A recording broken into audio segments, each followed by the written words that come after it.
So I'd like to start by introducing us, and we are Annie and Tim.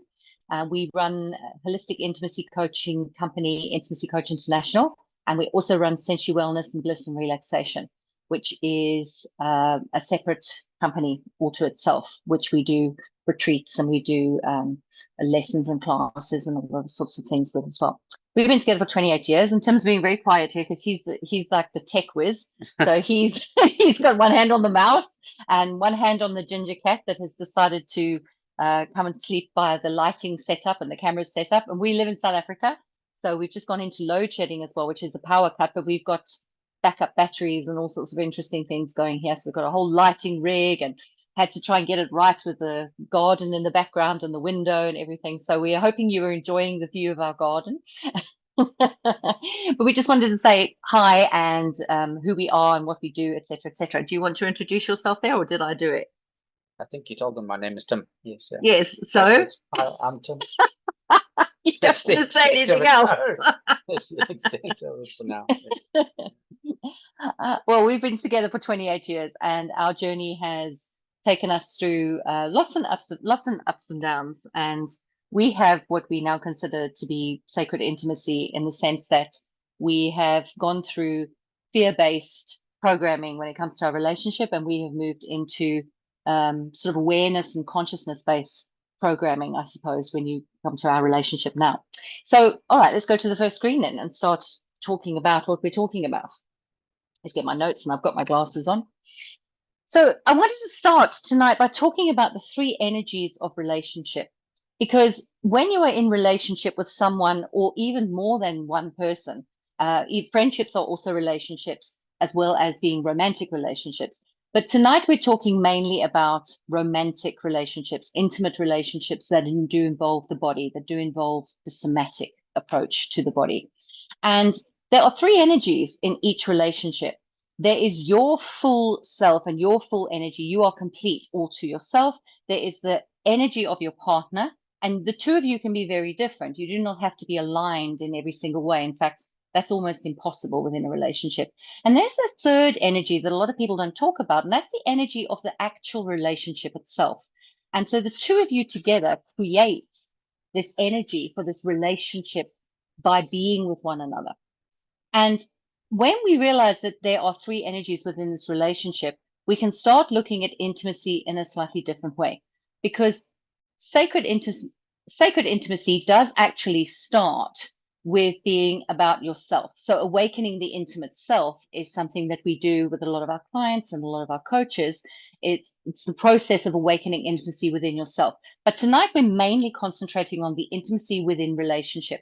So we are mainly talking about romantic or sensual or sexual intimacy, but it works the same way as every other part of intimacy within the relationship. So the three energies within the relationship are quite interesting, because if you're quite codependent, it tends to be this sort of thing of the other person in the relationship must complete me, or must fulfill my every wish and my every whim. And they are there to be part of this relationship, and I am not responsible for anything beyond being completed by the other person, if that makes any sense. I don't know if that makes a lot of sense. I'm busy watching the cat jumping up on the counter. As soon as we start doing a call, the cats will come and join us. So it's just one of those things. So how do you feel about the three energies of relationship, and what has that meant to you? Well, I think it's very good to just define the three energies, because it gives you a starting point for, how you can change things and how you can improve things. Absolutely. All right, so let's move on to the next slide. Now, when we're talking about sacred intimacy, we have to start with what is our interpretation of the word sacred. So there can be different things. What is sacred to you and what is sacred to your partner? And for me, for example, linking that into the love languages, what is sacred to me is time and attention. And what is sacred in my relationship is having that time, energy, and attention. When it comes to gifts and things, I enjoy them, but it's not a major thing. And I mean, your love languages are more to do with physical touch and also time and attention. So we have a sacred understanding of what is time and attention. So for example, we don't allow anyone else to come into that couple time because that's just for us. So what is sacred to both of you within the relationship? And then what is sacred to you individually? And these things can be different. They don't have to be exactly the same thing. What works for others doesn't always work for you. So with this whole talk tonight, it's very important to remember that to take what resonates and release the rest. So what do your relationship belief systems look like? So now what do I mean by relationship belief systems? What I mean by relationship belief systems is what does, oh, I just kicked the camera. I'm so sorry. I don't know. Are we on the camera and on the screen thing? Sorry, it's just also fancy tonight. So okay. What your relationship belief system looks like is what sort of belief systems does your culture hold for you when it comes to relationship? For example, in the Western world, most relationship belief systems revolve around monogamy. And it's a fear-based monogamy. So it would be you're afraid that if your partner is not monogamous, they will leave you. And then that also ties into what is sacred. So is it sacred for the two of you in relationship to keep certain things that are just between the two of you? So we have sacred areas in our relationship that no one else is intimate with us in. And those sacred areas are what's sacred to us. But that could look very different to what is sacred for someone else. So can you think of something that is sacred for you that you could give as an example?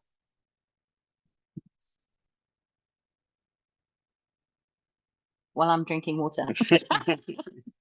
I suppose the things that makes our relationship unique, it's our the things that we discovered and enjoyed together. You know, I don't know, like going and listening to live music or something like that. So those are the things that I find that are, you know, very particular just to you and me, you know, that I wouldn't necessarily do with anybody else, you know. Time in the jacuzzi, you know.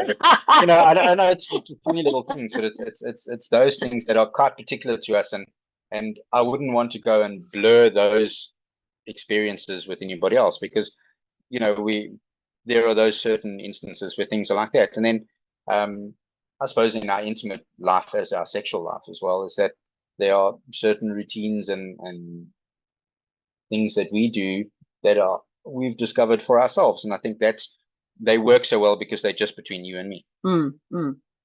And intimately, what is sacred to me is allowing someone else access into my body. That for me is sacred. So that's not something I share with anyone other than my partner, that I share with my husband. So but for other people, that might not necessarily be sacred. That could be something that could be a play space or a fun space. But it is individual for each person. So when you were talking about sacred intimacy, we're not necessarily talking about sort of the regular intimacy or sexuality that you have within a relationship, the quickies or the fun things that you're doing, or perhaps the dirty weekends, although that can be sacred too. It's actually bringing in what feels sacred to you. So what is your belief system? So how would you describe your belief system? Do no harm unto others. That's about the extent of it. Okay. Nothing else is, you know, not much in the way of religion, not much in the way of, I don't know what you would call believing in a deity or a higher power or that sort of thing. I just believe in interpersonal relationships and just making sure that we're doing the best we can for ourselves, firstly, and secondly, for the other people around us. And my belief system is slightly different in that I commune with my version of a higher power. I talk to the universe. I do manifestation work. I do some of the more esoteric practices, which don't really appeal to you. But that doesn't mean that we can't find the sacred together. And also we do yoga together, and we do Neo Tantric exercises together, and we do consider those sacred. Yeah. So we're going to talk about those a little bit more moving forward. But what I want to really make clear from this is what is sacred to you may not be sacred to someone else. In fact, often your version of sacred for someone else can be the profane. So we're going to look at that now as well. So think to yourself, what do your relationship belief systems look like? What is your sort of spiritual systems behind your life? What do you look at? What do your belief systems look around relationships, what they should look like, what they could look like, etc., etc. So just play with that as we're moving on in the talk. So the next slide, we're talking about the sacred and profane. So when we think of things that are sacred in the world, it's quite interesting that the profanity is often linked to the things that we find sacred. So if you think about when you swear, often when you swear, you're actually you're calling on a deity, or you are calling on a sexual energy, or something to do with genitalia, or something to do with sexuality. And now sexuality and intimacy are not necessarily the same thing. A lot of people equate them, especially on social media. We sometimes get shadow banned because sensuality and sexuality are two separate things. Intimacy and sexuality are two separate things. They can cross over. They've got plenty of crossover, but so does the sacred and the profane. So when you think of swearing and profanity, sexual energy is often seen as being dirty. So when we talk about sexuality, often people get embarrassed or they pull back on that, and they don't know how to talk about sexual energy as being a separate entity apart from actually having physical, penetrative, contractive, friction-based sex. So I'm giving you all of those descriptive words because for most people, their sexual interactions or their intimate relationship doesn't have a sacred element to it or an honoring, respectful element to it. It's considered dirty. So it's something we do in private, which can be related to your relationship belief system. Absolutely nothing wrong with that. I'm also a great believer in privacy. I think there's a big difference between privacy and secrecy, but I do believe that privacy can be a very sacred part of intimacy. So it's just interesting to see how the sacred and the profane are the ultimate polarities of this finding this balance for yourself of what could be sacred intimacy. It's something that's not put together very often. And the times that it is put together, it's called sacred sexuality. And the reason why we wanted to talk about sacred intimacy tonight is because sacred sexuality gives us the idea that the sex itself, the act of sex, which most of us see as a heteronormative act of sex, a friction-based, penetrative act of sex, is not the only way to have sexual energy in the room. So that is a way to expand your evolution when you're looking at sacred sexuality, is starting to shift that into what is sacred intimacy. So that can involve sexuality, it can involve sensuality, but it isn't necessarily just those things. And sacred sexuality, as well as the terminology, is often attached to Tantra and to Neo Tantra, which we're going to talk about in a little while as well, but in a negative way. So when we started our journey, I went off down the Neo Tantra path and I trusted everyone, and I believed that everyone was out there for my ultimate good because this was all spiritual, and this is what we were linking spirituality and sexuality, all of these beautiful things. And I didn't realize the same thing happens in the Neo Tantra circles and world as happens in the rest of the world, as that also happens in many spiritual circles or soul-based awareness, mindfulness-based practices. You have the same structures and strata of humanity.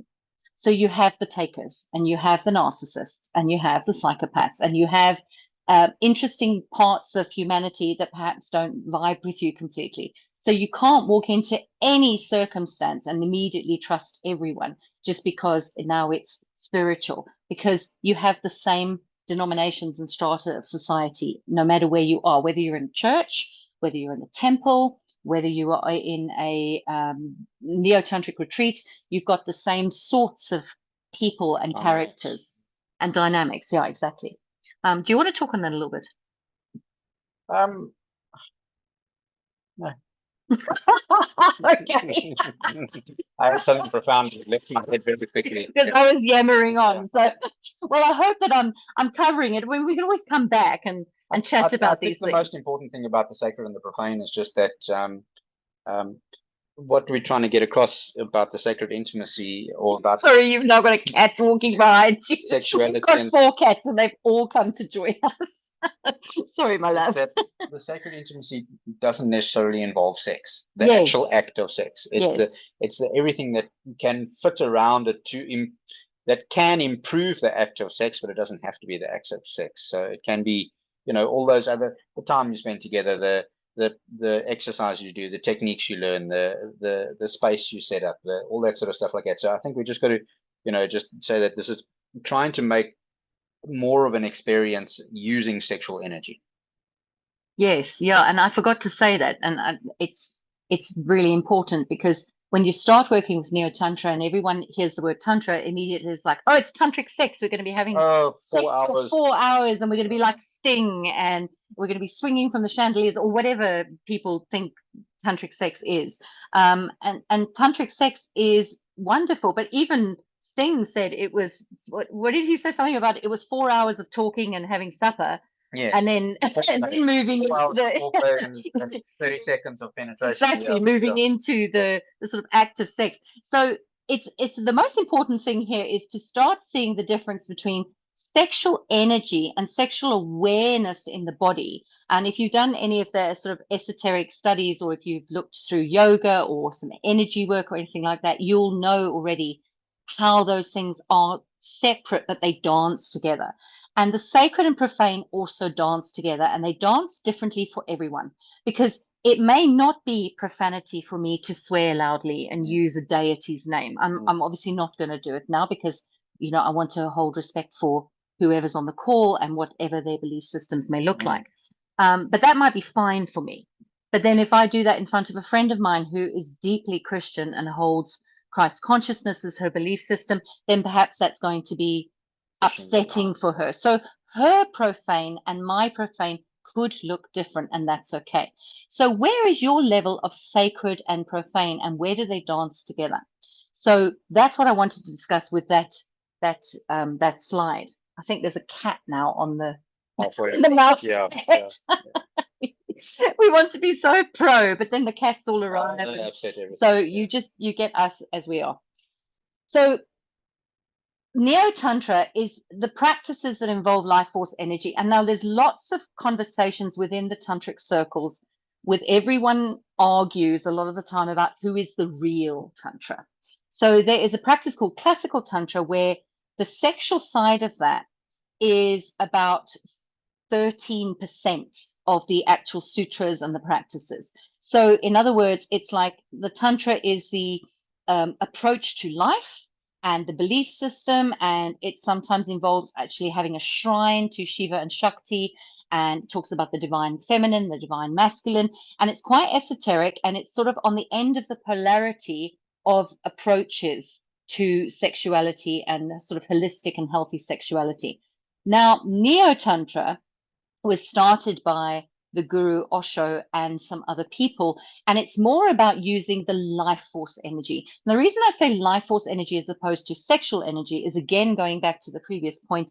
When you say sexual energy, people think, oh, the energy of an orgy or the energy of actually having penetrative sex. It isn't. So that life force energy and sexual energy, you can actually get that with practices involving the pelvic floor, with a Kundalini yoga, with breath work practices, with Reiki, with other energetic practices.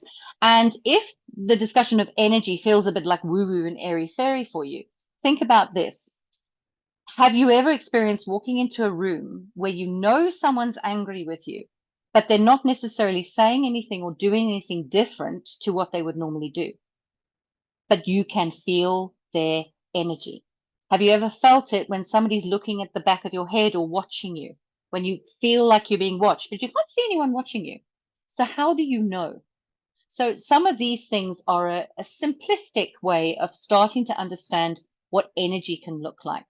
So life force energy is the most powerful energy in the body. And most of us live with life force energy on the sort of bottom rung of survival, which is just procreation and sexual energy. We don't, so being turned on, feeling turned on, feeling aroused.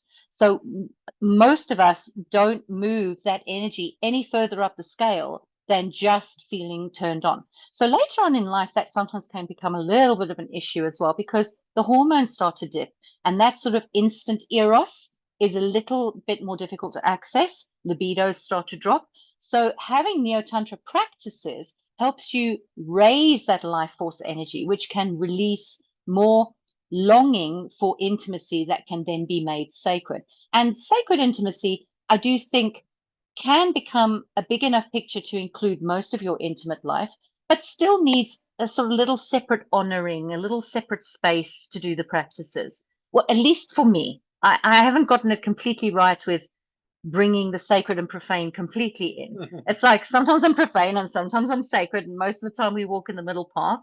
But it's using these practices involving the life force energy is known as Neo Tantra. It has room for the both and Neo Tantra, which is what I do like about it. So apart from the fact a lot of people argue about who is the correct Tantra, but if you look at all spiritual paths and all organized religion, you know, the Catholics will argue with the Baptists, and the Baptists will argue with the evangelicals, and the Muslims will argue with the Buddhists, I suppose. I mean, I'm not really sure. Do they argue with the Buddhists?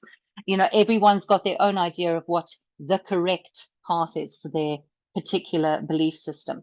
So Neo Tantra is lovely when you take a lot of the esoteric polarization out of it and use it as the life force energy fairly neutrally, because sexual energy or life force energy is actually fairly neutral. It's like electricity. It doesn't have a conscience. You can use it for whatever you want to use it for. Electricity doesn't really care if you're plugging in a lamp, cooking food, or putting together a chainsaw for a chainsaw massacre. Well, I mean, that's a bit of a polarized view, but you know what I'm saying. So electricity doesn't go, oh, no, you can't do that. Sexual energy is quite similar. It doesn't really have a conscience. It's the individual sentient being that gives the conscience through the belief system to the life force energy. I hope that makes sense. Does that make sense? Okay.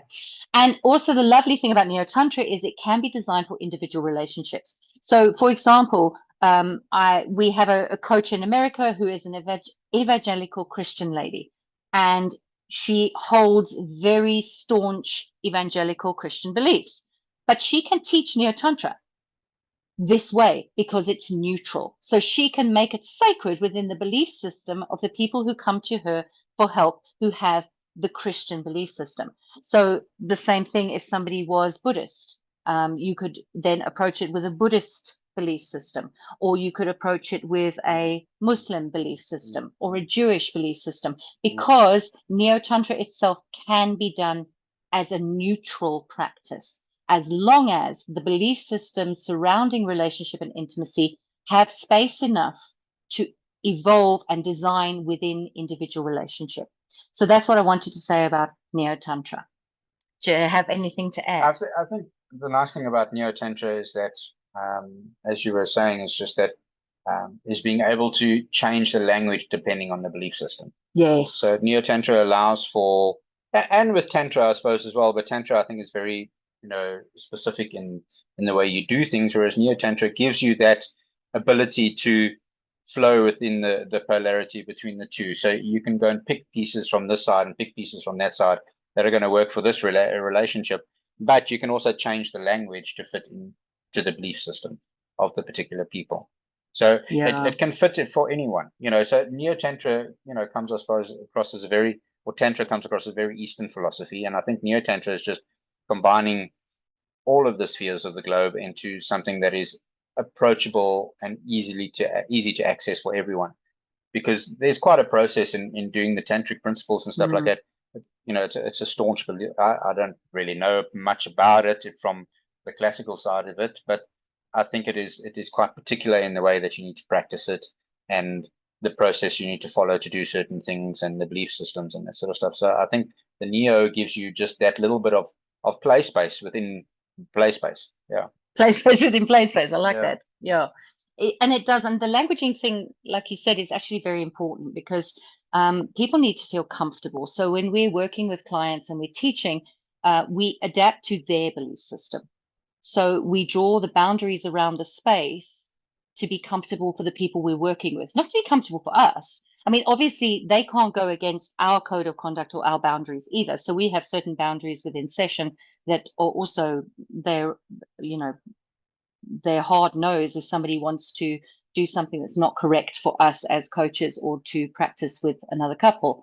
So I don't know where I'm going with that, but you know what I'm saying. It's very wary of going with the flow, as it were. You're setting up your boundaries in the beginning, and just because you're now started a relationship with another couple who you are teaching, it is still two very individual relationships with their own particular boundaries, and that we're just a go-between for them, sort of, as it were. So, for example, when we teach in massage, we don't touch anybody. We demonstrate with one another. We do not touch the other people in the room. And because that is often not comfortable for other couples, because their relationship design would be that it would be a bit freaky for them if someone else was teaching on their bodies. So, and I mean, and I'm not talking about anything sensual or sexual. I'm just talking about teaching massage processes to other couples. So we're very careful to make sure that the space is safe.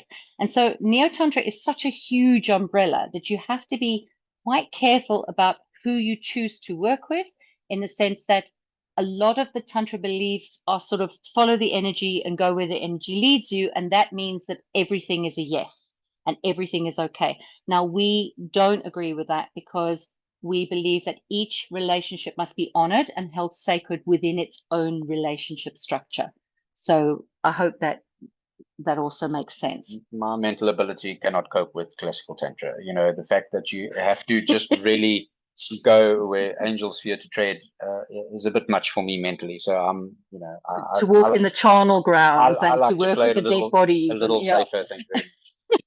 believe it or not, there are teachings. It's working with taboo and working with what scares you. And I mean, there are alignments between classical tantra and the yogic path and many other spiritual disciplines. So it's not that weird. It just might be weird if that wasn't your original belief system when you were growing up. So Neo Tantra by itself can often be quite scary for people and quite exciting, because they're thinking outside of their previous belief system box. So it's a wonderful thing to look at, but you just want to be clear on what is sacred to you, what is profane to you, and what does your relationship oops, relationship dynamic and that look like before you start to explore. All right, let's go on to the next. Get around all the cats. All right, so this is also now going into fear, shame, and guilt around needs and desires. So when we're working with intimacy and working with sexual energy, we look at Maslow's hierarchy of needs, which we've got on the right-hand side. And then we've got a sensual wellness hierarchy of needs, which is actually taking that hierarchy and reworking it, because fear, shame, and guilt around needs and desires, if there is a lot of fear, shame, and guilt around sexuality, working with Neo Tantra is not a good idea. You need to firstly define what is sacred for you, what is profane for you, what does your belief system look like, and what can you allow around your needs and desires. Is there shame and guilt about bad experiences that you've had within your sexual energy or within your sexuality? And there's also can be a lot of fear around this physiological sexual energy that works differently, slightly differently with estrogen and testosterone based beings as well. But if we look at these two hierarchies, what we can see is at the bottom level or the physiological level, and if you're talking about the more esoteric energies, we'd also be talking about the root chakra in the body. It's our root safety and survival mode. So Maslow puts sex in the physiological, and he actually only puts intimacy 3 steps up in the social. And that's quite interesting as well, because I think, and through our experiences in working with people, if you have a discombobulated nervous system, and it really is the best word because it sort of says exactly what it is, discombobulated. So if you are worried, you're not sleeping properly, you're stressed out, sexuality has got fear, shame, and guilt around it, your needs and desires are not being met within your intimate relationship, there's going to be a lot of what I call the FSG paradigm working around this bottom level of the hierarchy of needs, which means working with sacred intimacy almost becomes impossible because you're just working with survival. And survival, I guess, could also be seen as being sacred because you want to stay alive. But to actually start getting to the self-actualization part of the hierarchy of needs, you need to actually steady your nervous system. And that's why the esoteric and spiritual practices work so well. Because when you can co-regulate your nervous system with breathing, with certain practices like yoga and martial arts and Tai Chi and all of these things, meditation, they all sound so esoteric, but they all have something very common as a thread that runs through them. And that is they balance the nervous system and go into the parasympathetic nervous system along with the vagus nerve to settle the body into the rest and digest. when the body is in a rest and digest system, it is possible to have deeply spiritual experiences because you're not in the reptilian brain and you're not in survival mode. And that is often why I also get a little annoyed with people who teach things as a one way to do it only. So they'll say, you just have to meditate and everything will come right. And it's like, but if you don't know where your next meal is coming from, meditation may be a little too tricky. You know, it's like feed a hungry person first and then teach them to meditate and settle their nervous system so that they can have some of these more expansive experiences in their lives because their basic needs are met. That's my belief system, and take what resonates and release the rest. I'm not saying it's the only way to do it. I'm saying it's the way that we've chosen to do it, and it seems to make sense to us. In the base of the triangle also lives adrenaline and cortisol, which is not healthy for your body. So it's hard to feel sacred when your body is discombobulated, it's upset, it's stressed, it's anxious, it's experiencing a lot of these things. And then to try and layer intimacy on top of this discombobulated nervous system is almost impossible. Can you lay sexuality on top of a discombobulated nervous system? Yes, you can, because sexuality sometimes is a primal selfish gene as well that just wants to reproduce itself and go off into the world and do its thing. That's sort of the way we're designed as mammals. But if we want to get to sacred intimacy as opposed to just sexuality, we've got to work with going up on the hierarchy of needs. I also wanted to say, let me just look at my notes quickly. Yes, looking at patterns. So I actually want to take a step back because I forgot to mention this. With Neo Tantra as well, one of the approaches to Neo Tantra is looking at the patterns and the way you do things, and then changing those patterns by looking at what you find to be taboo or profane, and then breaking those patterns by looking at those things with consciousness and awareness. Now that sounds just like a lot of words, but it actually does make sense. Because you are moving past the physiological level. You're moving past the fear of something that's taboo and bringing it into awareness and consciousness by looking at it with awareness and consciousness. And there are lots of ways to do that. Neo Tantra is not the only path. There's also the Taoist sexual work. They call it sexual kung fu. And there's also the classical Tantra work. And a lot of the spiritual and esoteric ways of doing things have a section on sexuality, because you'll find that if sexuality is working, then you can build intimacy, and also your life seems to be fine and easy and all the right chemicals are flowing, etc.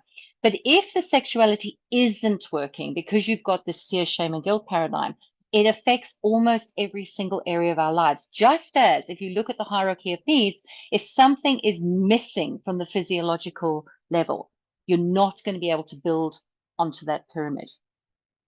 Can you add to that in a sort of more sort of way that doesn't use just all the big words that I'm using? I think just the most important thing is just to realize that is to be able to find those things that your fear, shame, and guilt.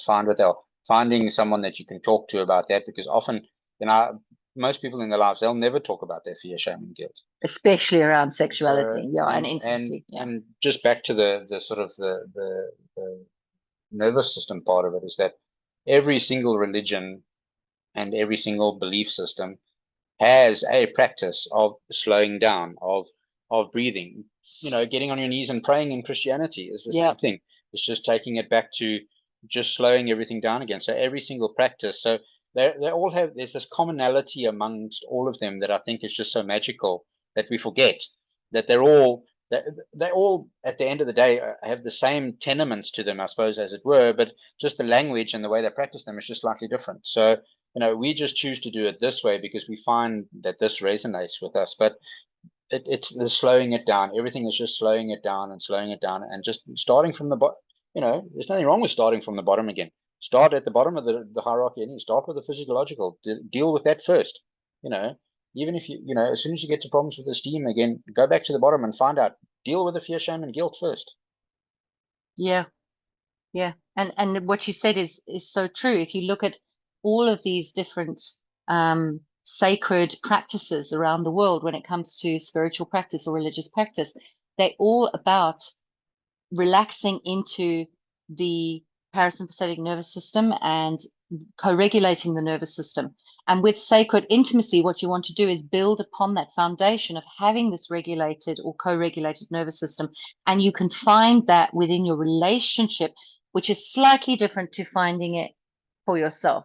So the exercises often look the same, to settle yourself and to go into this regulated nervous system and start working with the life force energy. But working with a partner can be incredibly intimate. It's also incredibly vulnerable.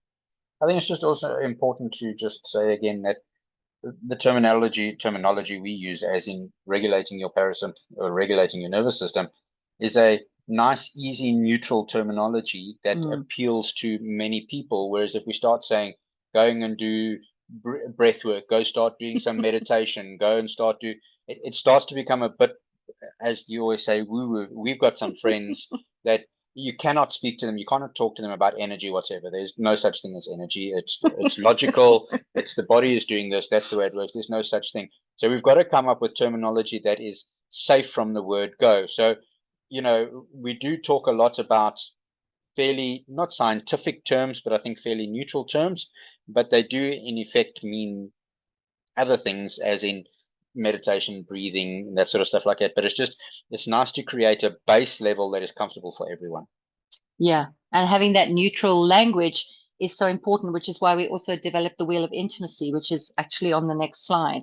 So when you're looking at the wheel of intimacy and on the sacred intimate path, you can see that there are these two sides or polarities, but they all dance together. So, when you're working in the sympathetic nervous system, you're working with things like adrenaline, sexual arousal, you're working with the automatic body. And when you're working in the parasympathetic nervous system, you're working with the oxytocin, which is the connection chemical that works in your brain. You're working with bliss energy. Now, bliss and arousal can dance together. So you can have bliss and arousal at the same time. You can have oxytocin and adrenaline at the same time. It's a bit more difficult, but you can look at all these different aspects of the sacred intimate path and then decide where your balance sits. So it starts with recalibrating the nervous system. That is step one.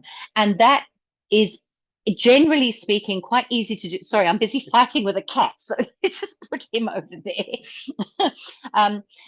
It starts with balancing the nervous system, and there are various ways to do that, and depends on the person that you're working with as to what is the most comfortable way. So, for example, with our Christian coach in the States, she does what she calls, she listens to soaking music, which is Christian-based music that she sits in prayer with before she and her husband start to walk on their sacred intimacy path of doing the exercises surrounding pleasure and bliss states and states of ecstasy within their relationship. So you can expand your experiences of energy. So what you can feel now as an understanding could be limited, but you can expand those experiences of energy into pleasure energy. And there's a quote, I forget who it is, but they say, what you learn with pleasure, you will never forget. And I like to add to that, what you learn with laughter, you'll never forget. So pleasure and laughter for me dance together. They don't dance together for everyone. I struggle sometimes to be seriously sexy, because it's like a lot of the things that are considered sexy in the world make me giggle. They're ridiculous. Yeah, they press my ridiculous button. Yeah. So, but then again, that's not for everyone. There are some people who take sexuality incredibly seriously, and even sacred intimacy and that incredibly seriously, whereas we have a slightly more light-hearted approach to pleasure, to fun, to play. We see that as adults play with pleasure energy, and that's what we like to create with our clients and the way that we work. And it is an individual balance. So for me, I often sit stronger into the one side of the wheel of intimacy with expansive experiences and in the parasympathetic nervous system, because those are more blissful for me. But often for testosterone-based beings, there can be a stronger pull towards some of the more contractive and adrenaline-based experiences. That also sometimes is linked to patterning, because testosterone-based beings are often very patterned into friction-based, contractive pleasure releases. So that was my very neutral way of saying quickies. Yes. But it's also unique to your energy, your belief system, and your nervous system. But you can change it and you can expand upon it. But to walk on a sacred intimacy path, especially with a partner, you need to have both people on board. So you need to have that third energy of the relationship on board. And that's why we started this off by saying somatic soul sentience, which is it's a fancy way of saying mind, body, and spirit. But we liked all the S's. Well, I did anyway. And also somatic experiences are a little more explanatory than just talking about the body. So when you're talking about somatic body work, for example, that can be anything from reflexology through to actually having tantra massage, which can sometimes involve the genitals. So, it depends on what path you're on and what works for you to expand your understandings of pleasure energy and to raise that intimacy between you and your partner or partners, depending on what relationship dynamic you have, into the sacred. And also, the other thing I wanted to say about sacred intimacy is it's not better than any other form of intimacy or sexuality. It's just expansive in the sense that I wanted to tell a funny story about a lady who was once in a workshop, and she said she'd gone and studied classical tantra, which was actually Neo Tantra, because she went to one of Osho's ashrams, and there was a teacher there teaching on tantra, and she had gone from a situation where in her sexual path and her intimate path she hadn't had any orgasms to being multi-orgasmic and then wanting to explore this energy and take it into a different dimension. And when she was in the ashram, it was shamed to have orgasms because they were considered very low, because contractive orgasm was considered less than expansive or energy orgasm and wasting your energy. So she was sitting in the ashram pretending not to have orgasms. And I thought that's exactly it about this dance between the sacred and the profane, between the spiritual and the sexual, and all these aspects of being fully human. We have to learn to dance where we need to dance, and so that there can be honesty and vulnerability. We were talking earlier, and you said the most important and most sacred thing to you is honesty. And communication is being able to, I think, the first step in any of this stuff is being able to express and also to, I think, to relay to your partner where you are in your journey in terms of sexuality, what your desires are, what your fantasies are.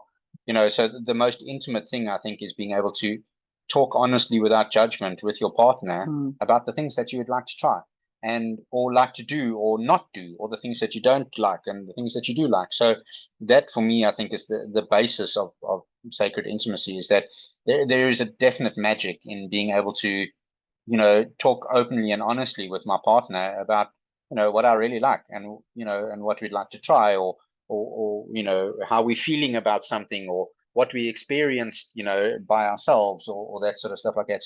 So for me, that is the real, especially as a testosterone based person, it was really an eye opener for me to be able to move it away from constantly being disappointed in not getting what I wanted, but then realizing that the reason I wasn't getting what I wanted was because I wasn't being honest. So Yeah. So I think that for me is where sacred intimacy really starts. So so I know for you it's very spiritual and kind of esoteric and a little bit, but for me it's a bit more a reward system. As a testosterone person, what's in it for me, and figuring that I would get more at the end of the day by being honest and having the difficult conversations than by just constantly being disappointed when I wasn't getting what I thought I was asking for. I am listening. It's just the cat is busy leaning on the keyboard. This is the thing about having 4 cats, isn't it? Yeah. And you're exactly right. And I think also when I started to discover what pleasure was possible, I also went into overdrive, because for a lot of estrogen based beings, to get to the point of intense pleasure or having a 2-hour orgasm is only really possible when you've done all of the other the basic steps, the breathing and the meditation and the regulating the nervous system and doing all those steps. But once you get there and you get to the point where you can experience that sort of pleasure, you become quite addicted to it. So I can definitely relate more now to someone who's more testosterone based, who has an easier time of it sometimes to reach a contractive state of pleasure. And so, yeah, we do differ, because I mean, I would be, I think you'd be happy with twice a week for us to engage sexually and intimately. And I would be more happy with like once a month for 4 hours and involving a lot of massage and a lot of, twice a month.